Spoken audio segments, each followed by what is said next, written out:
Welcome back guys. Complete technical analysis के अपने course को कंटिन्यू करेंगे और आज की जो हमारी क्लास है वो थर्ड क्लास है इस कोर्स की।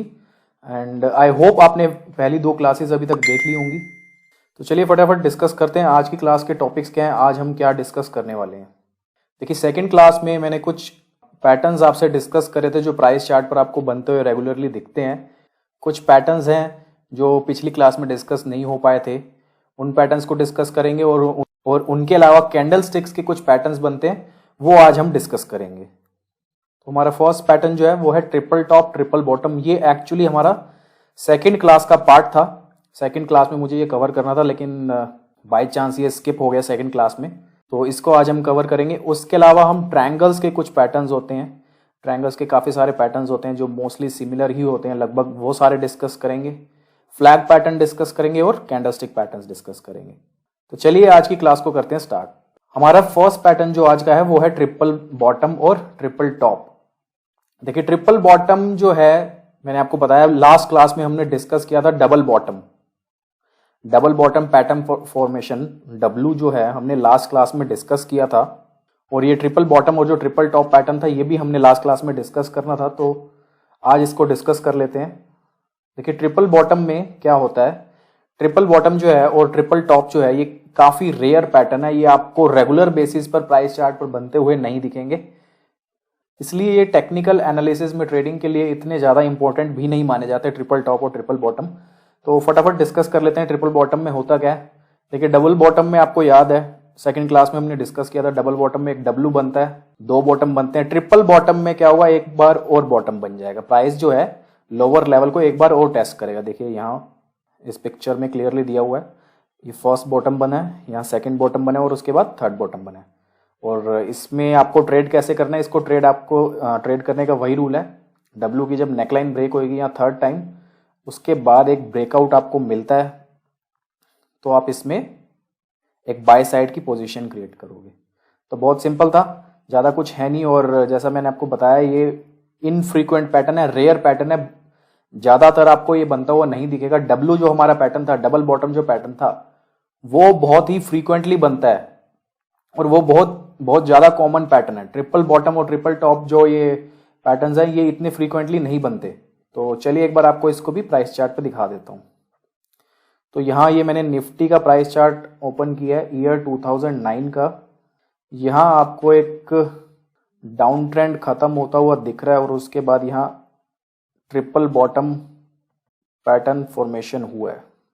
तो ये हमारा ट्रिपल बॉटम पैटर्न फॉर्मेशन है और उसके बाद यहाँ एक नेकलाइन ब्रेक हुई, तो उसके बाद एक अप ट्रेंड अच्छा कंटिन्यू हुआ। तो ये था triple bottom pattern. Next pattern है हमारा ट्रिपल टॉप। ट्रिपल टॉप भी जैसा कि मैंने बताया, ट्रिपल टॉप और ट्रिपल बॉटम ये बहुत ही रेयर पैटर्न्स हैं, ये इतने ज़्यादा फ्रीक्वेंटली रिपीट नहीं होते। तो ट्रिपल टॉप में भी बेसिकली वही जो हमारा डबल टॉप था उसमें एक एम बनता था। अब इसमें क्या हुआ, एक बार फिर से प्राइस टेस्ट अगर प्राइस टेस्ट करता है ऊपर के लेवल्स, जो ये हमारे लेवल्स थे, तो आप कह सकते हो कि ये एक triple top kind of pattern formation है। सेम रूल है, जैसे हम डबल टॉप को ट्रेड करते थे, जैसा हमारा एम पैटर्न फॉर्मेशन था, इसको भी वैसे ही ट्रेड करेंगे। नेकलाइन ब्रेक होगी तो हम नीचे सेल साइड की अपॉर्चुनिटीज ढूंढेंगे और हम एक्सपेक्ट करेंगे कि एक डाउन ट्रेंड जो है अब आ सकता है। आज की क्लास के हमारे मेन पैटर्न्स की तरफ बढ़ते हैं। मेजर पोर्शन जो आज की हमारी क्लास का रहेगा वो रहेगा ट्रायंगल पैटर्न्स पर। और मोस्टली जितने भी ट्रायंगल्स में हम पैटर्न्स डिस्कस करेंगे, चाहे वो सिमेट्रिकल ट्रायंगल हो, असेंडिंग ट्रायंगल हो, डिसेंडिंग ट्रायंगल हो या वेजीज हो, सब में जो हमारा मोटा मोटा ट्रेड करने का रूल रहेगा वो ऑलमोस्ट सब में सेम ही रहेगा। और ट्रायंगल्स के बाद हम फ्लैग पैटर्न डिस्कस करेंगे। फ्लैग में भी जो हमारा ट्रेड करने का रूल होता है वो भी सेम ही रहता है, राइट। तो मोस्टली जो ये ट्रायंगल पैटर्न्स हम अभी डिस्कस करेंगे, मोर और लेस ऑलमोस्ट सेम कॉन्सेप्ट है सब में। तो ट्रायंगल पैटर्न होते क्या हैं, कैसे बनते हैं, क्यों बनते हैं, सबसे पहले वो डिस्कस कर लेते हैं। देखिए, ट्रायंगल पैटर्न जो है वो एक कॉन्टिन्यूशन पैटर्न है।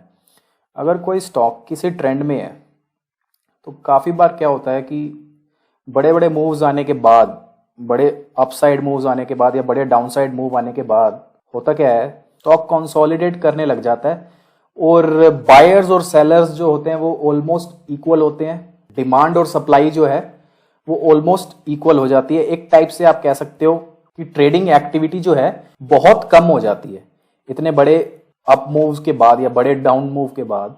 ऐसे केसेस में प्राइस आपको एक छोटी सी रेंज में ट्रेड करता हुआ नजर आएगा, कंसोलिडेट करता हुआ नजर आएगा, ज्यादा उसमें अपसाइड और डाउन साइड दोनों साइड कहीं भी मूवमेंट आपको नजर नहीं आएगी। आप कह सकते हो एक टेम्परेरी पोज आ जाता है मार्केट में। तो इस पोज के बाद प्राइस अगर हमें एक अपसाइड में ब्रेकआउट देता है या लोअर साइड में ब्रेकआउट देता है, ब्रेकडाउन देता है, तो हम एक्सपेक्ट करते हैं जिस साइड भी ब्रेकआउट या ब्रेकडाउन हमें मिलेगा उस साइड जो है ट्रेंड कंटिन्यू होगा। अगर ऊपर की साइड हमें कोई ब्रेकआउट मिलता है तो हम एक्सपेक्ट करते हैं ऊपर की साइड हमें ट्रेंड कंटिन्यू होता हुआ दिखेगा, और अगर हमें नीचे की साइड ब्रेकडाउन होता हुआ दिखता है, नीचे की रेंज टूटती हुई दिखती है, तो हम एक्सपेक्ट करते हैं ट्रेंड जो है वो डाउन साइड में कंटिन्यू करेगा। तो ये एक मेन कॉन्सेप्ट है इन सभी ट्रायंगल पैटर्न्स को डिस्कस करने से पहले जो मैं आपको बताना चाहता था। देखिए यहाँ लिखा हुआ triangles show a compression in demand and supply throughout the pattern before price eventually breaks. Symmetrical triangles can be characterized as areas of indecision. जब बायर्स और सेलर्स ऑलमोस्ट इक्वल हो जाए, ट्रेडिंग एक्टिविटी बहुत ज्यादा कम हो जाए, volume जो है एकदम डिमिनिश हो जाए, कम हो जाए, तो उस टाइम पर हमें जो है ये ट्रायंगल पैटर्न्स जो है बनते हुए नजर आएंगे। और जैसा कि मैंने आपको बताया जिस साइड भी हमें ब्रेकआउट मिलता है, ऊपर की साइड या नीचे की साइड, उसी साइड हम एक्सपेक्ट करेंगे कि ट्रेंड कंटिन्यू होगा। फर्स्ट पैटर्न को डिस्कस करते हैं। फर्स्ट पैटर्न है हमारा सिमेट्रिकल ट्रायंगल। जैसा कि मैंने अभी बताया सभी ट्रायंगल पैटर्न्स में एक चीज कॉमन रहेगी, triangle symmetrical triangles can be characterized as areas of indecision. Market indecisive है, प्राइस कि पैटर्न ऊपर की तरफ कंटिन्यू होगा, ट्रेंड ऊपर की तरफ कंटिन्यू होगा, या फिर ट्रेंड रिवर्सल आएगा, ट्रेंड चेंज हो जाएगा। In such patterns the market pauses and the future direction is questioned. Typically demand and supply at the moment are nearly equal. Demand और सप्लाई जैसे कि मैंने आपको बताया ऑलमोस्ट इक्वल हो जाती है, वॉल्यूम्स ज्यादा होती नहीं है। एक बार ब्रेकआउट या ब्रेकडाउन मिलता है तो उसके बाद हम एक्सपेक्ट करते हैं कि एक ट्रेंड जो है कंटिन्यू हो सकता है। सिमेट्रिकल ट्रायंगल फॉर्मेशन कैसा होता है अब वो डिस्कस करते हैं। एक अच्छे अप ट्रेंड के बाद अगर प्राइस आपको ऐसे कभी कंसोलिडेट करता हुआ दिखे या ट्रेड करता हुआ दिखे तो सिमेट्रिकल रेंज आप सिमेट्रिकल ट्रायंगल पैटर्न आप कैसे ड्रॉ कर सकते हो। जो ऊपर ये रेजिस्टेंस के लेवल है आप एक ट्रेंड लाइन ड्रॉ करोगे, और जो नीचे के रेजिस्टेंस के लेवल है उनको भी एक ट्रेंड लाइन से आप कनेक्ट कर दोगे। तो अगर प्राइस जो है ये रेजिस्टेंस की जो लाइन है ऊपर वाली अप ट्रेंड लाइन जो है अगर इसको ब्रेक करता है तो हम एक्सपेक्ट करते हैं कि एक अच्छा प्राइस एक्शन हमें देखने को मिलेगा, अच्छी प्राइस में अपसाइड मूवमेंट हमें देखने को मिलेगी। और यही अगर इसने लोअर रेंज अगर ब्रेक करी होती तो हम ये एक्सपेक्ट करते कि अच्छा डाउनफॉल या डाउन ट्रेंड अब हमें देखने को मिलेगा स्टॉक में। देखिए यही दो एग्जांपल लिए हुए हैं बुलिश सिमेट्रिकल ट्रायंगल के और बेरिश सिमेट्रिकल ट्रायंगल के। बुलिश सिमेट्रिकल ट्रायंगल में ये रेजिस्टेंस लेवल्स जो है इनको आपने एक ट्रेंड लाइन से कनेक्ट किया, जो नीचे सपोर्ट के लेवल है उनको एक ट्रेंड लाइन से कनेक्ट किया, ऊपर की साइड ब्रेकआउट मिलता है तो हम एक्सपेक्ट करते हैं कि अच्छा अप मूव आएगा। ऐसे ही अगर नीचे की साइड ब्रेकडाउन मिलता है तो हम एक्सपेक्ट करते हैं कि नीचे की साइड जो है ट्रेंड कंटिन्यू होगा। तो चलिए एक बार इसको किसी स्टॉक के प्राइस चार्ट पर आपको डेमोन्स्ट्रेट कर देता हूँ। तो यहाँ मैंने एग्जांपल लिया टाटा मोटर्स का। देखिए यहाँ टाटा मोटर्स में कुछ symmetrical triangles kind of formation हमें बनती हुई नजर आ रही है। ये नीचे मैंने सपोर्ट लेवल्स को कनेक्ट कर दिया और ऊपर रेजिस्टेंस को कनेक्ट कर दिया ट्रेंड लाइन से। तो ये कुछ ट्रायंगल फॉर्मेशंस आपको बनती हुई नजर आ रही है। मैं थोड़ा यहाँ जूम करता हूँ ताकि आपको दिखा सकूं। जो टेम्परेरी पॉज की हम बात करते हैं, पीरियड ऑफ इनएक्टिविटी या फिर डिमिनिशिंग वॉल्यूम्स की बात करते हैं, तो वो भी आपको कंफर्म करवा देता हूँ। यहाँ देखिए आप कितनी छोटी छोटी कैंडल्स बन रही हैं। आप देख सकते हो यहाँ जो है ट्रेडिंग काफी कम हो रही है। एक टाइप ऑफ इनडिसीजन है मार्केट में कि नेक्स्ट मूव किस साइड आएगा। तो जैसे ही ये ऊपर की जो ट्रेंड लाइन है हमारी, ऊपर की ट्रेंड लाइन हमारी ब्रेक हुई तो उसके बाद एक अच्छा अप मूव हमें देखने को मिला। तो ये एक सिमेट्रिकल ट्रायंगल का एग्जांपल था। इसमें ज़्यादा कुछ नहीं किया मैंने। नीचे जो ये सपोर्ट लेवल्स है उनको एक ट्रेंड लाइन से कनेक्ट किया और ऊपर जो रेजिस्टेंस के लेवल है उन्हें एक ट्रेंड लाइन से कनेक्ट किया। उनके बीच में आपको ये ट्रायंगल फॉर्मेशंस बनती हुई नजर आ रही हैं। जैसे ही ब्रेकआउट मिला उसके बाद आप खुद देख सकते हो कि कितना अच्छा अप ट्रेंड कंटिन्यू हुआ। तो ये सिमेट्रिकल ट्रायंगल का कॉन्सेप्ट था, सिमेट्रिकल ट्रायंगल का पैटर्न था। अब नेक्स्ट पैटर्न पे बढ़ते हैं। हमारा नेक्स्ट पैटर्न है हमारा असेंडिंग ट्रायंगल। देखिए असेंडिंग ट्रायंगल जो है वही सिमेट्रिकल ट्रायंगल वाला ही कॉन्सेप्ट है, लेकिन इसमें थोड़ा सा डिफरेंस है। देखिए सिमेट्रिकल ट्रायंगल में क्या कॉन्सेप्ट था, सिमेट्रिकल ट्रायंगल में हमने रेजिस्टेंस को कनेक्ट करके जो ट्रेंड लाइन ड्रॉ करी थी ये ऊपर वाली, वो डाउनवर्ड स्लोपिंग थी, और नीचे सपोर्ट को कनेक्ट करके जो हमने ट्रेंड लाइन ड्रॉ करी थी वो अपवर्ड स्लोपिंग थी, राइट। असेंडिंग ट्रायंगल के केस में क्या होता है, असेंडिंग ट्रायंगल के केस में जो हमारी अपवर्ड ट्रेंड लाइन है, ये रेजिस्टेंस को हमने कनेक्ट करा है जो, वो हॉरिजॉन्टल होती है। उसका जो स्लोप है वो अपवर्ड स्लोपिंग नहीं होता या डाउनवर्ड स्लोपिंग नहीं होता। तो जो रेजिस्टेंस के लेवल हैं ऊपर वो अप्रोक्सीमेटली सेम है, और जो नीचे बॉटम बन रहे हैं जहां सपोर्ट मिल रहा है, ये नीचे के लेवल्स जो हैं ये धीरे धीरे जो है वो ऊपर शिफ्ट होते जा रहे हैं। तो असेंडिंग ट्रायंगल जो है वो एक बुलिश पैटर्न है। इसमें आप देखिए जो बॉटम्स हैं वो ऊपर शिफ्ट होते जा रहे हैं और रेजिस्टेंस का जो लेवल है वो सेम है, राइट। तो इसमें हम यही एक्सपेक्ट करते हैं कि प्राइस जो है रेजिस्टेंस के लेवल को ब्रेक करेगा और उसके बाद जो है अच्छा अप मूव आएगा। तो असेंडिंग ट्रायंगल के केस में होता क्या है, जो रेजिस्टेंस के लेवल है वो इक्वल है और जो नीचे सपोर्ट लेवल है वो ऊपर शिफ्ट हो रहा है। बॉटम जो है, अगर हम एक ट्रेंड लाइन ड्रॉ करें तो एक अपवर्ड स्लोपिंग ट्रेंड लाइन बनती है। तो जैसा कि मैंने आपको बताया असेंडिंग ट्रायंगल जो है वो एक बुलिश पैटर्न है। हम एक्सपेक्ट करते हैं कि जो रेजिस्टेंस की जो ये लाइन है, एक बार प्राइस इसको ब्रेक करेगा तो उसके बाद अच्छा अप मूव हमें देखने को मिलेगा। तो ये था असेंडिंग ट्रायंगल का कॉन्सेप्ट। अब हम डिस्कस करते हैं डिसेंडिंग ट्रायंगल। देखिए डिसेंडिंग ट्रायंगल जो है वो कंप्लीटली ऑपोजिट है असेंडिंग ट्रायंगल का। असेंडिंग ट्रायंगल जो था वो एक बुलिश पैटर्न था, डिसेंडिंग ट्रायंगल जो है ये एक बेरिश पैटर्न है। डिसेंडिंग ट्रायंगल में जो नीचे के सपोर्ट लेवल है उसको हम कनेक्ट करते हैं किसी ट्रेंड लाइन से, तो एक हॉरिजॉन्टल ट्रेंड लाइन बनती है और सपोर्ट लेवल्स जो हैं अप्रॉक्सीमेटली ऑलमोस्ट सिमिलर लेवल पे हैं, राइट। और जो हमारी रेजिस्टेंस लाइन जो है, ट्रेंड लाइन जो है जिससे हम रेजिस्टेंस लेवल्स को कनेक्ट करते हैं, वो डाउनवर्ड स्लोपिंग है। प्राइस नीचे आता है, वापस उसमें एक पुल बैक आता है, फिर नीचे आता है, फिर पुल बैक आता है, फिर नीचे आता है, फिर एक पुल बैक आता है, फिर नीचे आता है, एक पुल बैक आता है। तो जितनी बार भी ये हाइज क्रिएट हो रहे हैं वो नीचे आते जा रहे हैं, राइट। और जो सपोर्ट लेवल है वो अप्रॉक्सीमेटली सेम है। और अगर हम रेजिस्टेंस लेवल को एक ट्रेंड लाइन से कनेक्ट करें तो वो एक डाउनवर्ड स्लोपिंग ट्रेंड लाइन बनेगी। डिसेंडिंग ट्रायंगल जो है वो एक बेरिश पैटर्न है। इसमें हम एक्सपेक्ट करते हैं प्राइस जो है रेजिस्टेंस लेवल को ब्रेक करेगा और उसके बाद जो है एक डाउन ट्रेंड कंटिन्यू होगा। तो चलिए इसको भी एक बार आपको एक एग्जांपल के साथ डेमोन्स्ट्रेट कर देता हूँ। तो इसके लिए मैं एग्जांपल ले रहा हूँ आईसीआईसीआई बैंक का। यहाँ मुझे एक डिसेंडिंग ट्रायंगल बनता हुआ नज़र आ रहा है। ये जो सपोर्ट लेवल है वो अप्रॉक्सीमेटली सेम है, और अगर हम यहाँ रेजिस्टेंस को कनेक्ट करें तो एक ट्रेंड लाइन हम ड्रॉ कर सकते हैं, राइट।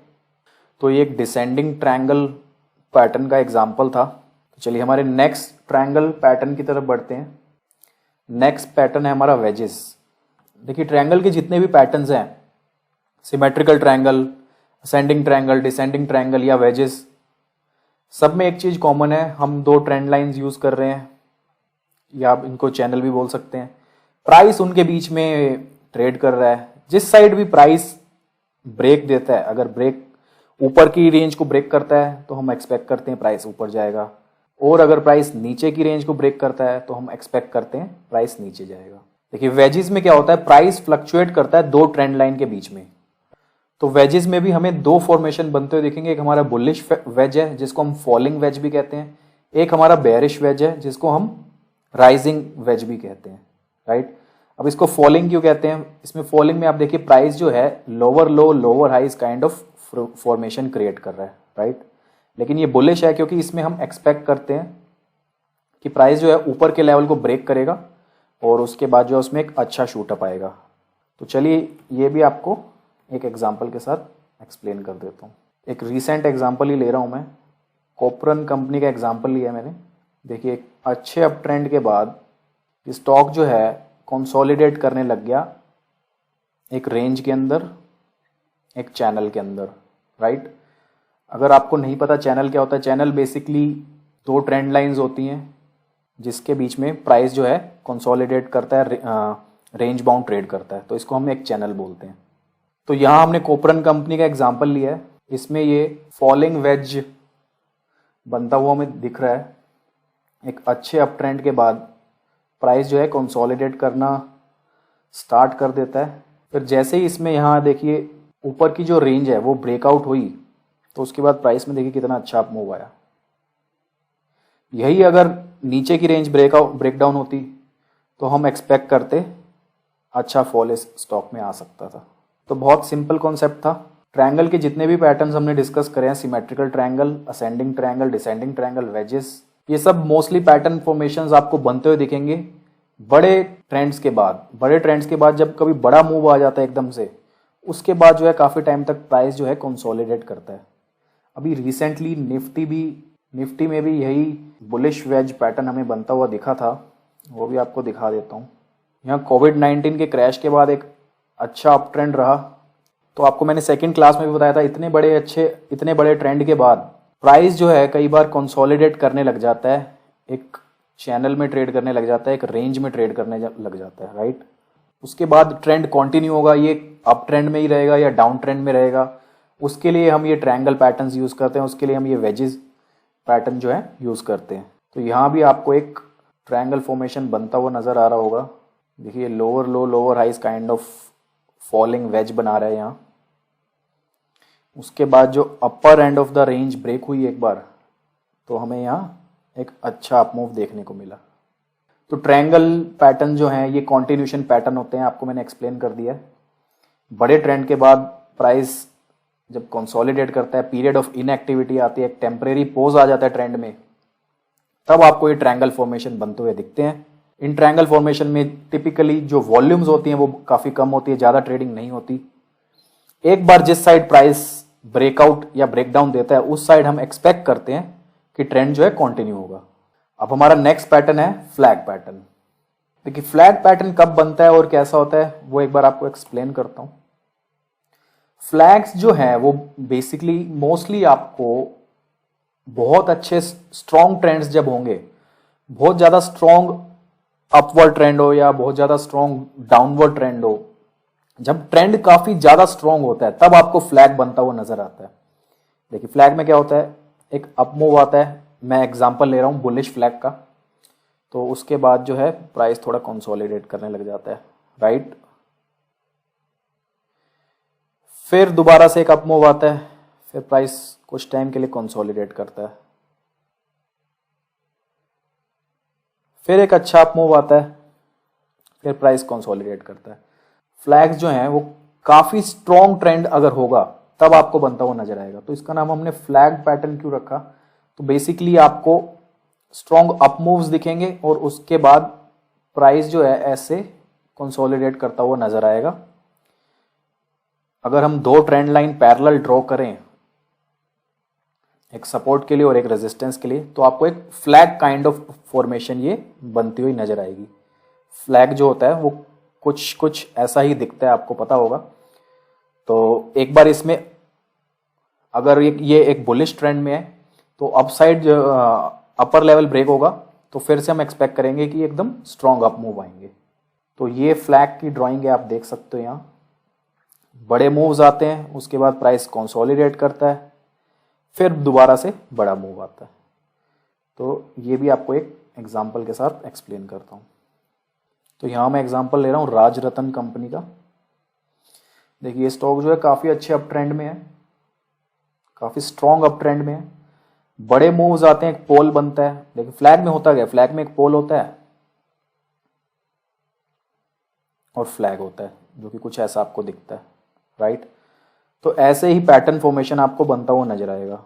एक बड़ा मूव आएगा, फिर प्राइस कुछ टाइम कंसोलिडेट करेगा, अपर रेंज ब्रेक होएगी तो फिर से बड़ा मूव आएगा, फिर कंसोलिडेट करेगा, फिर अपर रेंज ब्रेक होगी तो एक बड़ा मूव आएगा, फिर से कंसोलिडेट करेगा। तो स्ट्रॉन्ग ट्रेंड में आपको फ्लैग फॉर्मेशंस बनती हुई नजर आएंगी। ये मैंने एक और एग्जांपल लिया मुथूट कैपिटल कंपनी का। यहाँ भी आप देखिए स्टॉक जो है 2017 से 2018 सितंबर तक काफ़ी अच्छे अप ट्रेंड में है। जो ट्रेंड है काफ़ी स्ट्रॉन्ग है। यहाँ भी हमें कितने सारे फ्लैग्स बनते हुए नज़र आ रहे हैं। देखिए बड़ा मूव आया, इसको हम पोल कहते हैं। फिर कुछ टाइम प्राइस कंसोलिडेट हुआ, फिर से बड़ा मूव आया, एक पोल बना, फिर प्राइस कंसोलिडेट हुआ, फिर बड़ा मूव आया, फिर प्राइस कंसोलिडेट हुआ, राइट। तो ये एक बुलिश फ्लैग का एग्जांपल था। अब एक बेरिश फ्लैग का भी एग्जांपल ले लेते हैं। तो मैं निफ्टी का एग्जांपल ले रहा हूँ। निफ्टी का वीकली चार्ट मैंने ये खोला है। यहाँ निफ्टी के वीकली चार्ट में आप देखिए 2008 में एक अच्छी एक बेयर मार्केट हमें देखने को मिली थी। एक बहुत स्ट्रॉन्ग डाउन ट्रेंड था। तो डाउन ट्रेंड में आप देखिए बीच बीच में यहाँ फ्लैग्स बने, फिर ब्रेकडाउन, फिर फ्लैग्स बने, फिर ब्रेकडाउन। तो बहुत सिंपल कॉन्सेप्ट है। फ्लैग्स में, बुलिश फ्लैग में क्या होगा, एकदम से वर्टिकल मूव आएंगे, एकदम एक पोल काइंड ऑफ फॉर्मेशन बनेगी। फिर प्राइस जो है कुछ टाइम कंसोलिडेट करेगा, एक flag kind of pattern formation create करेगा, फिर से बड़े मूव आएंगे। उसके बाद एक बार अपर एंड जो है, अपर रेंज ब्रेक होएगी। तो इस टाइप के कुछ पैटर्न आपको बुलिश फ्लैग में दिखेंगे। बेरिश फ्लैग में क्या होगा, बड़े डाउनफॉल आएंगे, फिर प्राइस जो है कंसोलिडेट करेगा, फिर एक बार लोअर रेंज ब्रेक होगी, तो फिर से बड़े मूव आएंगे। तो जब भी कोई स्टॉक या कोई कंपनी किसी बहुत स्ट्रॉन्ग अप ट्रेंड में होंगे या बहुत स्ट्रॉन्ग डाउन ट्रेंड में होंगे, तो आपको फ्लैग फॉर्मेशन बनते हुए नजर आएंगे। तो ये थे हमारे ट्रायंगल के पैटर्न्स और फ्लैग पैटर्न। अब हम डिस्कस करेंगे इसके बाद कैंडलस्टिक पैटर्न्स। तो गाइस नेक्स्ट टॉपिक हमारा है कैंडलस्टिक पैटर्न्स। देखिए टेक्निकल एनालिसिस में मोस्टली हम कैंडलस्टिक्स चार्ट ही यूज कर रहे हैं। कैंडलस्टिक्स के बेसिस पर कई बार कुछ पैटर्न्स बनते हैं जिनसे हमें सिग्नल्स मिलते हैं ट्रेंड चेंज होने का, ट्रेंड रिवर्स होने का, कोई नया ट्रेंड स्टार्ट होने के सिग्नल्स हमें मिलते हैं। ऐसे ही कुछ 7 पैटर्न्स कैंडलस्टिक्स के मैंने यहाँ इंक्लूड करे हैं जो भी हम डिस्कस करेंगे। तो इन पैटर्न्स को हम डिस्कस करें उससे पहले इन पैटर्न्स की वैलिडिटी के बारे में डिस्कशन कर लेते हैं। अगर ये पैटर्न्स हमें प्राइस चार्ट पर बनते हुए दिखते हैं तो ऐसी कोई गारंटी है कि उसके बाद कुछ ट्रेंड रिवर्सल होगा या जैसा हम एक्सपेक्ट कर रहे हैं वैसा कुछ होगा? देखिए टेक्निकल एनालिसिस में गारंटी तो किसी भी चीज की नहीं होती। स्टॉक मार्केट में, ट्रेडिंग में जब भी हम टेक्निकल एनालिसिस यूज करते हैं तो वो एक प्रोबेबिलिटी बेस्ड अजम्पशंस होती हैं। टेक्निकल एनालिसिस जो है, ट्रेडिंग जो है, एक प्रोबेबिलिटी बेस्ड गेम है। कुछ सेटअप्स होते हैं जिनकी प्रोबेबिलिटी काफी ज्यादा होती है और कुछ पैटर्न्स होते हैं, कुछ सेटअप्स होते हैं जिनकी सक्सेस रेशो या प्रोबेबिलिटी ऑफ सक्सेस इतनी ज्यादा नहीं होती। तो ये जो कैंडलस्टिक पैटर्न्स मैंने यहाँ इंक्लूड करे हैं ये हाई प्रोबेबिलिटी पैटर्न्स हैं। ये पैटर्न अगर प्राइस चार्ट पर अगर आपको बनते हुए नजर आते हैं तो फ्यूचर प्राइस मूव्स आप एंटीसिपेट कर सकते हो, वो भी एक पर्टिकुलर एक्सटेंट तक, एक लिमिटेड एक्सटेंट तक, राइट। तो चलिए इन पैटर्न्स को डिस्कस करते हैं। देखिए फर्स्ट पैटर्न हमारा है bullish engulfing pattern, bullish engulfing candle.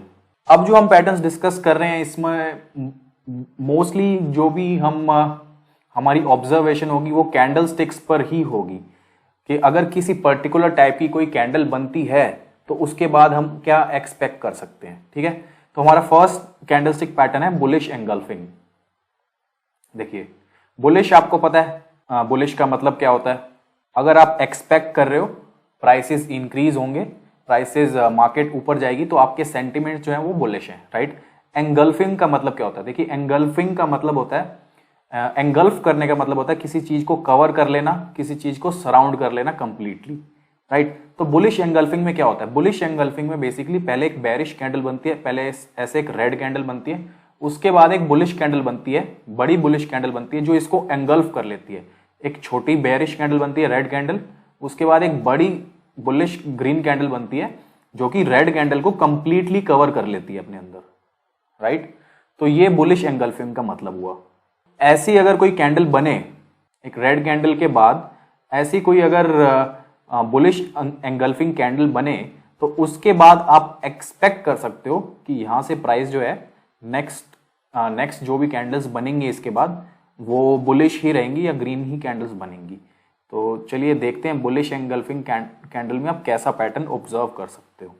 देखिए बुलिश एंगल्फिंग जो है काफी पावरफुल कैंडल मानी जाती है अगर एक ऐसा डाउन स्विंग हो और डाउन स्विंग के बॉटम में आपको कहीं एक बुलिश एंगल्फिंग कैंडल बनती हुई नजर आए। तो ऐसी अगर कोई बुलिश एंगल्फिंग कैंडल बनती है तो उसके बाद आप एक्सपेक्ट कर सकते हो कि एक अप स्विंग अब आएगी।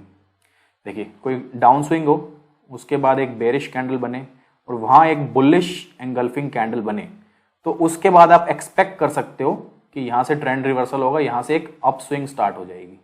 तो ये था बुलिश एंगल्फिंग कैंडलस्टिक पैटर्न। अब हमारी नेक्स्ट कैंडलस्टिक पैटर्न की तरफ बढ़ते हैं। नेक्स्ट कैंडलस्टिक पैटर्न है हमारा बेरिश एंगल्फिंग।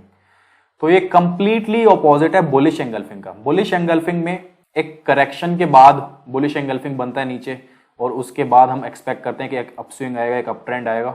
बेरिश एंगल्फिंग जो है ये कंप्लीटली ऑपोजिट है। इसमें क्या होता है, प्राइसेस ऑलरेडी एक अपस्विंग में होते हैं, अप ट्रेंड में होते हैं और एक बेरिश एंगल्फिंग कैंडल बनती है, बड़ी रेड कैंडल बनती है जो पिछली बुलिश कैंडल को कंप्लीटली एंगल्फ कर लेती है, कवर कर लेती है, राइट। तो उसके बाद हम एक्सपेक्ट करते हैं कि एक डाउन स्विंग आ सकती है या एक फॉल आ सकता है। ये देखिए यहाँ इस एग्जांपल में, यहाँ इस चार्ट में आप देख सकते हो ये एक अप स्विंग है यहाँ, राइट। उसके बाद यहाँ एक बेरिश एंगल्फिंग बना और उसके बाद जो है करेक्शन आई, एक डाउन स्विंग आ गया। तो ये था बुलिश एंगल्फिंग का कॉन्सेप्ट। हमारा नेक्स्ट कैंडलस्टिक पैटर्न है हैमर। देखिए हैमर में क्या होता है, देखिए हैमर में बेसिकली एक कैंडल बनती है जो एक हैमर की जैसे दिखती है। देखिए ये एक हैमर होता है ऐसा, तो ऐसी कैंडलस्टिक बनती है, ग्रीन भी हो सकती है, रेड भी हो सकती है। तो ऐसी कोई कैंडलस्टिक अगर आपको कभी बनते हुए दिखे तो इसको हम हैमर बोलते हैं। तो अब हैमर कैंडलस्टिक बने तो उसके बाद आप कैसा प्राइस में पैटर्न एक्सपेक्ट कर सकते हो, अब वो डिस्कस करते हैं एक बार।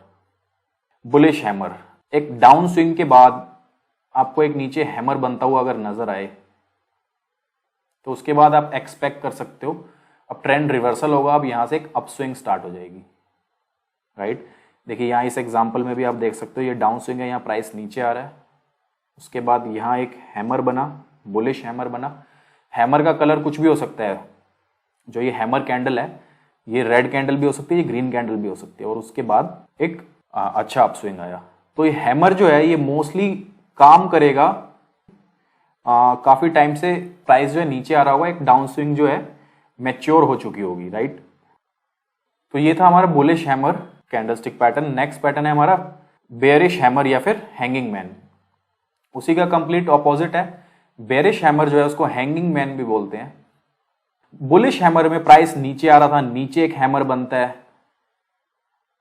और उसके बाद एक अपस्विंग स्टार्ट हो जाता है। तो ये उसका कंप्लीट ऑपोजिट है। इसमें प्राइस जो है एक अप ट्रेंड में होता है, ऊपर एक हैमर बनता है, चाहे वो रेड कलर का हो या ग्रीन कलर का हो।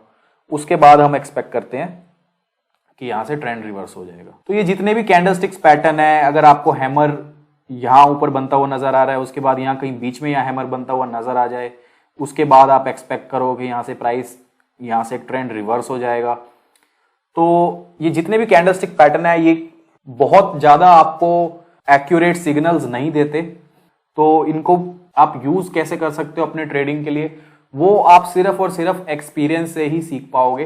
क्योंकि सिर्फ एक हैमर पैटर्न, एक हैमर बनता हुआ देख लिया प्राइस चार्ट पर तो आप बाय कर दोगे या सेल कर दोगे, ऐसा नहीं होता। आपको और भी काफी सारी चीजें देखनी पड़ेगी, आपको ट्रेंड एनालाइज करना पड़ेगा, आपको सपोर्ट एंड रेजिस्टेंस देखने पड़ेगा, ठीक है। अब हमारे नेक्स्ट पैटर्न की तरफ बढ़ते हैं। देखिए नेक्स्ट कैंडल जो है हमारा, नेक्स्ट कैंडलस्टिक पैटर्न है हमारी डोजी। देखिए डोजी कैंडल में क्या होता है, बेसिकली प्राइस जहां ओपन होता है उसके आसपास ही क्लोज हो जाए अगर, तो इसको हम डोजी कैंडल बोलते हैं। डोजी ऐसे भी होते हैं, रेड कलर का भी, ग्रीन कलर का भी, या एकदम फ्लैट जहां प्राइस ओपन हुआ वहीं बंद हुआ, ऐसे डोजी भी होते हैं। तो डोजी जो कैंडल्स होते हैं ये बेसिकली तब बनते हैं जब प्राइस में थोड़ी इनडिसाइसिवनेस हो या फिर बायर्स और सेलर्स जो है इक्वली एक्टिव हो। मोस्टली डोजी कैंडल्स आपको बनते हुए दिखेंगे बड़े मूव्स के बाद। प्राइस काफी लंबे टाइम से अगर नीचे गिर रहा हो या एकदम से शार्प फॉल प्राइस में आता है, बड़ी बड़ी कैंडल्स बनती हैं, तो उसके बाद आपको डोजी बनता हुआ दिखेगा। या फिर प्राइस काफी लंबे टाइम से बढ़ रहा है या फिर शार्प हाँ बड़ी ग्रीन कैंडल्स बनती हैं, तो उसके बाद आपको डोजी कैंडल बनता हुआ दिखेगा। तो डोजी कैंडल को यूज करके हमारे दो कैंडलस्टिक पैटर्न है, उन्हें डिस्कस करते हैं। हमारा फर्स्ट कैंडलस्टिक पैटर्न है डोजी कैंडल को यूज करते हुए मॉर्निंग स्टार डोजी कैंडल। देखिए मॉर्निंग स्टार डोजी कैंडल में क्या होता है, एक करेक्शन के बाद, एक डाउन स्विंग कंप्लीट होने के बाद नीचे आपको कहीं डोजी बनता हुआ दिखे, तो उसके बाद आप एक्सपेक्ट कर सकते हो कि जितनी सेलिंग इस स्टॉक में आनी थी वो आ चुकी है, राइट। अब क्या आप एक्सपेक्ट करोगे कि नेक्स्ट डे से ही प्राइस बढ़ना शुरू हो जाएगा? ऐसा कोई जरूरी नहीं है। उसके बाद एक दो दिन तक कॉन्टिन्यूसली डोजी भी बना सकता है, या कुछ रेड कैंडल या ग्रीन कैंडल भी बना सकता है। लेकिन कहने का मतलब ये है कि एक जोन बन जाता है कि हाँ इस एरिया में सपोर्ट है, यहाँ डोजी कैंडल्स फॉर्म हो रही है। इसके बाद जो है आप एक्सपेक्ट कर सकते हो, कि प्राइस जो है अब ऊपर जाएगा, एक अपस्विंग स्टार्ट हो जाएगी, राइट। तो यही इस प्राइस चार्ट में यहाँ दिखाया हुआ है। देखिए यहाँ एक डाउन स्विंग के बाद एक डोजी कैंडल यहाँ फॉर्म हुआ, और उसके बाद जो है एक अपस्विंग स्टार्ट हो गई, राइट। तो एग्जैक्टली ऐसे काम शायद कई बार कर भी दे, शायद ना भी करे। शायद आपको यहाँ एक दो डोजी कैंडल और बनते हुए दिखे, या प्राइस जो है यहाँ थोड़ा टाइम और स्पेंड करे, कंसोलिडेट करे, उसके बाद आपको एक अपस्विंग दिखे। तो ये अभी मैं किसी ना किसी स्टॉक के प्राइस चार्ट पे एज एन एग्जांपल आपको दिखा दूंगा। पहले हम अपना नेक्स्ट पैटर्न डिस्कस कर लेते हैं। हमारा नेक्स्ट पैटर्न है इवनिंग स्टार डोजी। देखिए इवनिंग स्टार डोजी जो है वो मॉर्निंग स्टार का कंप्लीट ऑपोजिट है। मॉर्निंग स्टार में प्राइस नीचे आ रहा होता है, नीचे एक डोजी बनता है, फिर ट्रेंड रिवर्सल हो जाता है और फिर प्राइस ऊपर जाना स्टार्ट हो जाता है, राइट। इवनिंग स्टार में एक अपस्विंग होती है, अपस्विंग कंप्लीट हो जाती है तो ऊपर एक डोजी बनता है, और उसके बाद जो है एक डाउन स्विंग स्टार्ट हो जाती है, राइट। तो ये था मॉर्निंग स्टार और इवनिंग स्टार कैंडलस्टिक पैटर्न। तो चलिए इनको एक बार अब किसी एक प्राइस चार्ट पर देख लेते हैं। देखिए यहाँ मैंने रिलायंस का एग्जांपल लिया है। तो इस फॉल के बाद, इतने बड़े फॉल के बाद, यहाँ देखिए एक मॉर्निंग स्टार डोजी कैंडल बना है, राइट। तो मॉर्निंग स्टार डोजी कैंडल बना, उसके नेक्स्ट डे ही एक बुलिश ग्रीन कैंडल बनी, राइट। लेकिन प्राइस जो है यहाँ से नेक्स्ट डे से ही कंटिन्यू नहीं हुआ। उसके बाद यहाँ एक रेड कैंडल बनी, फिर एक हैमर बना। तो बेसिकली एक जोन बन गया जो सपोर्ट जोन का काम कर रहा है। यहाँ आप देखिए इस डाउन स्विंग के बाद एक मॉर्निंग स्टार डोजी बना, एक हैमर बना। तो बेसिकली प्राइस जो है इस एरिया में कंसोलिडेट करने लग गया, और उसके बाद जो है एक अपस्विंग स्टार्ट हो गई। तो ऐसा कोई ज़रूरी है कि यहाँ मॉर्निंग स्टार बना है या फिर हैमर बना है, तो ऐसा कुछ गारंटी है कि यहाँ से प्राइस जो है ऊपर ही बढ़ेगा, अपस्विंग भी आएगी? देखिए ऐसी कोई गारंटी नहीं है, इसके बाद भी करेक्शन आ सकती थी। लेकिन प्रोबेबिलिटी जो होती है, देखिए मैंने आपको पहले ही बताया ट्रेडिंग जो है हम प्रोबेबिलिटी के बेस पे करते हैं। ऐसे पैटर्न्स जब बनते हैं तो प्रोबेबिलिटी बहुत स्ट्रांग होती है कि यहाँ से ट्रेंड रिवर्सल आएगा। तो ऐसे केस में अगर आप ट्रेड करते तो आप यहाँ कहीं बाय कर लेते और इसी के नीचे अपना स्टॉप लॉस रख लेते, तो आपका स्टॉप लॉस छोटा सा है और आप टारगेट अपना बड़ा रख सकते थे, इसी स्विंग के हाई को अपना टारगेट रख सकते थे। तो ये था मॉर्निंग स्टार का एग्जाम्पल। तो चलिए अब एक इवनिंग स्टार का भी एग्जाम्पल ले लेते हैं। देखिए इसी एग्जाम्पल को कंटिन्यू करते हैं। यहाँ डोजी बना, फिर उसके बाद एक अच्छा अपस्विंग आया। तो इस अच्छे अपस्विंग के बाद यहाँ देखिए एक फिर से डोजी बना।